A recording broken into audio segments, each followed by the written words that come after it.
నమస్తే, నేను మీ కుర్మార నారాయణ శెట్టి, జనసేన పార్టీ కనకదుర్గ ధర్మ మండలి సభ్యుడిని. ప్రభుత్వం కొత్తగా రేషన్ కార్డు ఉన్న వాళ్ళందరూ కూడా ఈ కేవైసీ చేసుకోవాలని చెప్పడం జరిగింది.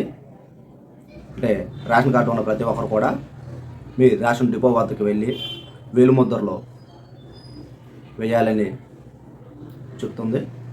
రేషన్ కార్డులో ఉన్న ప్రతి ఒక్కరు కూడా మీకు దగ్గరలో ఉన్నటువంటి రేషన్ దుకాణానికి వెళ్ళి ఏప్రిల్ 30వ తేదీలోపు మీ వేలుముద్రలు వేసుకోవచ్చు. అలాగే మీ రేషన్ కార్డులో జాయింట్ ఫ్యామిలీగా ఉన్నట్లయితే, అంటే భార్యాభర్త పిల్లలతో పాటు తల్లిదండ్రులు కూడా ఉండి ఈ రేషన్ కార్డు డివైడ్ చేసుకోవాలనుకుంటే, ఎవరైతే డివైడ్ అవ్వాలనుకున్నారో వాళ్ళు వేలుముద్రను వేయకూడదు. ఎవరెవరికైతే ఒకే కార్డు కావాలనుకుంటున్నారో వారు మాత్రమే వేలుముద్రలు వేయాలి. ఈ వేలుముద్ర వేయని వాళ్ళు కార్డులోంచి తొలగించబడతారు. వీరు కొత్త కార్డుకి అప్లై చేసుకోవాలి. రేపు మే నెలలోనే కొత్త కార్డులు నమోదు జరుగుద్ది.